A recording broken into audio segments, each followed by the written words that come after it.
सभी साथियों को नमस्कार। तो साथियों, कैसे हो आप सभी? उम्मीद करूंगा कि आप सभी बहुत ही बढ़िया होंगे, शानदार होंगे और जबरदस्त होंगे। तो साथियों, आज के इस वीडियो के अंदर हम बात करने वाले हैं जो अपनी भर्ती है एसएससी एमटीएस हवलदार भर्ती 2025, जिसका आपने एग्जाम दिया था और आपकी आंसर की है वो आपकी जारी हो चुकी है। अब आंसर की के बाद में काफी बच्चे यहाँ पर निराश हैं, जिनके मार्क्स हैं वो यहाँ पर कम हो चुके हैं। बहुत बच्चे हैं जिनके कोई किसी के 5 नंबर कम हो रहे हैं, किसी के 10 नंबर कम हो रहे हैं, किसी के 15 नंबर तक भी यहाँ पर आपको कम हो रहे हैं। तो वो बच्चे यहाँ पर क्या है, निराश है। और कट ऑफ का आंकड़ा भी वो है आपका जो बदले चुका है, यानी कि कट ऑफ भी आपकी थोड़ी सी यहाँ पर कम देखने को मिलेगी। जितने मार्क्स मैं आपको बता रहा हूँ उतने मार्क्स हैं, तो आप कैंडिडेट क्या हो यहाँ पर सेफ है रहने वाले हैं। और 40% कैंडिडेट ऐसे हैं जो क्वालिफाई मार्क्स से क्या हो गए, यहाँ पर बाहर हो चुके हैं। और कट ऑफ सिर्फ इतनी ही देखने को मिलेगी। यदि आपके इतने नंबर हैं तो आप रिजल्ट का इंतजार है कीजिए। तो पूरी डिटेल से इस वीडियो के अंदर हम बातें करने वाले हैं, तो वीडियो में लास्ट तक जरूर बने रहना। जो कैंडिडेट वीडियो में नए जुड़े हैं वो एक बार चैनल को सब्सक्राइब जरूर कर लेना, जिन्हें जितनी भी भर्तियों की अपडेट है वो सबसे पहले आपको हमारे चैनल पर मिलती रहे। तो सबसे पहले मैं यहाँ पर बात करूँ, जो आपकी आंसर की है वो जारी हो चुकी है। आंसर की के बाद में जब आप क्वेश्चनों की आपत्ति दर्ज कर सकते हो, वो 3 मार्च से 6 मार्च के बीच में आप क्वेश्चनों की आपत्ति दर्ज कर सकते हो। जिस भी क्वेश्चन की आपकी आपत्ति दर्ज की, उसके लिए आपका एक जो रील आपके पास प्रूफ होना चाहिए, उसके बाद में आप आपत्ति दर्ज कर सकते हो। तो ये डाउट भी आपका क्लियर हो चुका है कि काफी बच्चे बोल रहे थे कि आपत्ति दर्ज कब से स्टार्ट कर सकते हैं। तो 3 मार्च से 6 मार्च के बीच में आपत्ति कभी भी आप दर्ज कर सकते हैं, ठीक है। उसके बाद में मैं यहाँ पर बात करूँ कि टोटल आपकी जो वैकेंसी है वो कितनी है, वो 8021 यहाँ पर टोटल वैकेंसी है। जिसके लिए कितने कैंडिडेटों ने फॉर्म अप्लाई किया है, लगभग 36 लाख ऐसे कैंडिडेट हैं जिन्होंने क्या किया है, यहाँ पर फॉर्म में अप्लाई किया है। जिसमें से प्रेजेंट कितने हुए, अब आपको ही पता है। जितने कैंडिडेट यहाँ पर फॉर्म अप्लाई करते हैं उतने कैंडिडेट तो एग्जाम नहीं दे पाते हैं। यानी कि लगभग आपके 14,50,000 ऐसे कैंडिडेट हैं जिन्होंने क्या दिया है, यहाँ पर एग्जाम में दिया है। यानी कि ये ऐसे कैंडिडेट जिन्होंने एग्जाम दिया। अब इसमें से भी ये नहीं है कि 14 लाख के 14 लाख कैंडिडेट ही यहाँ पर इस भर्ती को लेकर सीरियस हैं। लगभग 3 से 5% के 5% ही कैंडिडेट आपको ऐसे मिलेंगे जो इस भर्ती को लेकर सीरियस रहने वाले हैं, ठीक है। उसके बाद में मैं यहाँ पर बात करूँ कि एग्जाम का जो लेवल है वो आपका क्या रहा है। तो एग्जाम का लेवल है वो मॉडरेट वो आपका रहा है। और एग्जाम का जो लेवल है वो किस पर डिपेंड करता है, कैंडिडेट पर भी डिपेंड करता है। जिस कैंडिडेट की अच्छी खासी तैयारी होती है उसका पेपर आसान लगता है, जिसकी तैयारी कम होती है उसको पेपर हार्ड लगता है। तो यहाँ मैथ की बात करूँ, मैथ और रीजनिंग का पार्ट आपका मॉडरेट देखने को मिला। जीके और जीएस का पार्ट आपको यहाँ पर हार्ड देखने को मिला है। और इंग्लिश का पार्ट आपको यहाँ पर मॉडरेट देखने को मिला है, ठीक है। उसके बाद में मैं यहाँ पर बात कर लेता हूँ जो आपका फर्स्ट पार्ट है। फर्स्ट पार्ट था आपका मैथ और रीजनिंग का, जिसके 20-20 क्वेश्चन थे। अब इन 20 यानी कि 40 क्वेश्चनों में से आपको कितने क्वेश्चन सही करने होंगे, तभी आपका सेकंड पार्ट चेक होगा। तो 40 में से यदि आपके 12 क्वेश्चन आपके यदि सही है, तब आपका सेकंड पार्ट चेक होगा। और सेकंड पार्ट की ही आपकी यहाँ पर कट ऑफ बनने वाली है। फर्स्ट पार्ट सिर्फ एक क्वालिफाई मार्क्स का रहने वाला है। अब सेकंड पार्ट जीके और जीएस का 25 क्वेश्चन थे, 25 क्वेश्चन, और इंग्लिश के भी आपके 25 क्वेश्चन थे। एक क्वेश्चन आपका कितने मार्क्स का था, यहाँ पर 3 मार्क्स का था। यानी कि एग्जाम है वो आपका 150 मार्क्स का रहने वाला है। और जो आपकी मेरिट होगी वो 150 नंबर में से आपकी मेरिट रहने वाली है, ठीक है। तो ये भी आपका डाउट था, वो भी काफी बच्चों का, ये भी क्लियर हो चुका है। उसके बाद में मैं बात कर लेता हूँ कि जो नॉर्मलाइजेशन का जो खेल है वो आपका क्या रहने वाला है।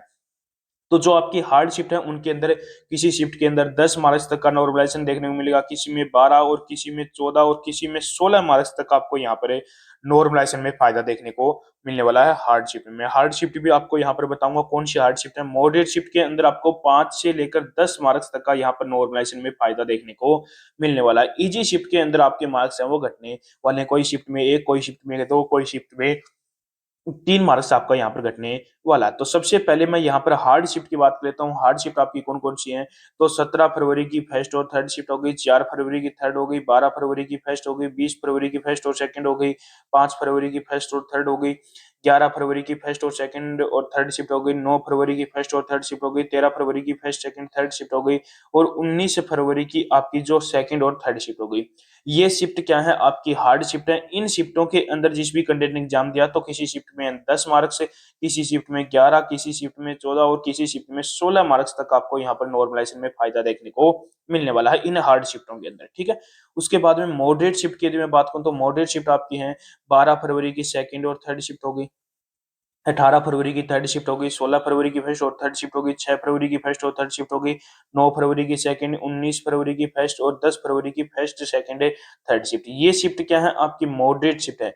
इन शिफ्टों के अंदर किसी शिफ्ट में आपको 5 मार्क्स, किसी शिफ्ट में 7, किसी शिफ्ट में 10 मार्क्स तक का यहाँ पर नॉर्मलाइजेशन में फायदा देखने को मिलने वाला है। अब इनके अलावा जो शिफ्टें आपकी बच चुकी हैं वो क्या है, आपकी इजी शिफ्ट है। उन शिफ्टों के अंदर जिस भी कैंडिडेट के ने एग्जाम दिया है तो उस कैंडिडेट को किसी शिफ्ट में 1 नंबर कम देखने को मिलेगा, किसी शिफ्ट में 2, किसी शिफ्ट में 3 नंबर भी आपको यहाँ पर कम देखने को मिलने वाला है। ये आपकी होगी जो आपका नॉर्मलाइजेशन का जो खेल था वो क्लियर हो चुका है। अब मैं यहाँ पर बात कर लेता हूँ जो आपने एक सटीक कट ऑफ है क्या रहने वाली है। तो सबसे पहले डेंजर स्टेट की यदि मैं बात करूँ तो डेंजर स्टेट के अंदर, तो डेंजर स्टेट के अंदर सबसे पहले दिल्ली की बात करूं, मध्य प्रदेश हो गया, राजस्थान हो गया, हरियाणा हो गया, बिहार हो गया, उत्तर प्रदेश हो गया, चंडीगढ़ हो गया, महाराष्ट्र हो गया, उड़ीसा हो गया, उत्तराखंड हो गया, हिमाचल हो गया और झारखंड हो गया। ये ऐसे स्टेट हैं जिनकी कट ऑफ आपको सबसे ज्यादा यहाँ पर हाई देखने को मिलती है। तो सबसे पहले यूआर कैंडिडेट की बात करूं तो यूआर कैटेगरी के अंदर जिस भी कैंडिडेट के 110 से 115 के बीच में मार्क्स बन रहे हैं तो वो कैंडिडेट भी क्या है यहाँ पर सेफ है रहने वाला है। ओबीसी की बात करूं तो ओबीसी के अंदर जिस भी कैंडिडेट के 104 से 109 के बीच में मार्क्स बन रहे हैं तो वो कैंडिडेट भी क्या है यहाँ पर सेफ है रहने वाला है। ईडब्ल्यूएस कैटेगरी की बात करूं तो ईडब्ल्यूएस के अंदर जिस भी कैंडिडेट के 102 से 105 के बीच में मार्क्स बन रहे हैं तो वो कैंडिडेट भी क्या है यहाँ पर सेफ है रहने वाला है। एससी कैटेगरी की बात करूं तो एससी के अंदर जिस भी कैंडिडेट के 97 से 100 के बीच में मार्क्स हैं तो वो कैंडिडेट भी क्या है यहाँ पर सेफ है रहने वाला है। एसटी कैटेगरी की बात करूं तो 91 से 94 के बीच में मार्क्स हैं तो आप भी कैंडिडेट क्या हो यहाँ पर सेफ है रहने वाले। यदि आप इन स्टेटों से हो और आपके यदि इतने मार्क्स बन रहे हैं तो आप कैंडिडेट क्या हो यहाँ पर सेफ है रहने वाले। तो ये हो गए आपके डेंजर स्टेट। अब मैं बात कर लेता हूँ जो आपके सेफ स्टेट हैं उनकी कटों पे। तो सेफ स्टेट के अंदर सबसे पहले छत्तीसगढ़ हो गया, गुजरात हो गया, पंजाब हो गया, लक्षद्वीप हो गया, जम्मू हो गया, केरल हो गया, पांडुचेरी हो गया, तमिलनाडु हो गया, पश्चिम बंगाल हो गया, तेलंगाना हो गया, त्रिपुरा हो गया, कर्नाटक हो गया, मणिपुर हो गया, आंध्र प्रदेश हो गया, अरुणाचल प्रदेश हो गया, असम हो गया, मिजोरम हो गया, मेघालय हो गया, सिक्किम हो गया, नागालैंड हो गया, गोवा हो गया। ये ऐसे स्टेट हैं जिन जो आपके क्या है सेफ है स्टेट हैं जिनकी कट ऑफ आपको थोड़ी सी यहाँ पर है जो डेंजर स्टेट बताए हैं उनसे कम ही देखने को मिलती है। अब यहाँ पर देख लेना कि आप यदि इन स्टेट से हो तो आपके कितने मार्क्स होने चाहिए। तो सबसे पहले यूआर कैंडिडेट की बात करूं तो यूआर कैटेगरी से जिस भी कैंडिडेट के 95 से 101 के बीच में मार्क्स हैं तो वो कैंडिडेट भी क्या है यहाँ पर सेफ है रहने वाला है। ओबीसी की बात करूं तो ओबीसी के अंदर 90 से 94 के बीच में मार्क्स हैं तो वो कैंडिडेट भी क्या है सेफ है रहने वाला है। ईडब्ल्यूएस कैटेगरी की बात करूं तो ईडब्ल्यूएस के अंदर जिस भी कैंडिडेट के 84 से 88 के बीच में मार्क्स हैं तो आप भी कैंडिडेट क्या हो यहाँ पर सेफ है रहने वाले हो। एससी कैटेगरी की बात करूं तो एससी कैटेगरी के अंदर जिस भी कैंडिडेट के 76 से 80 के बीच में मार्क्स हैं तो वो कैंडिडेट भी क्या है यहाँ पर सेफ है रहने वाला है। एसटी कैटेगरी की बात करूं तो एसटी कैटेगरी के अंदर जिस भी कैंडिडेट के 70 से 75 के बीच में मार्क्स हैं तो वो कैंडिडेट भी क्या है यहाँ पर सेफ है रहने वाला है। यदि जो मैंने आपको सेफ स्टेट बताए उनके अंदर यदि आपके इतने मार्क्स बन रहे हैं तो आप कैंडिडेट क्या हो यहाँ पर सेफ है रहने वाले हो, ठीक है। तो मैंने आपके हर एक जो डाउट था वो मैंने क्लियर कर दिया है। यदि अभी भी कोई भी बच्चे का कोई भी डाउट हो तो वो एक बार कमेंट बॉक्स में कमेंट करके जरूर बताना और एक बार कमेंट बॉक्स में कमेंट करके जरूर बताना कि आप कौन से स्टेट से हो और आपके कितने जो मार्क्स बन रहे हैं वो एक बार कमेंट बॉक्स में कमेंट करके जरूर बताना। तो उसका रिप्लाई मैं आपको बहुत जल्दी करने वाला हूं। तो उम्मीद करूंगा कि आपको हमारा ये वीडियो पसंद आया होगा। तो एक बार लाइक शेयर सब्सक्राइब जरूर करना और एक बार कमेंट करके जरूर बताना कि आपको हमारा ये वीडियो कैसा लगा।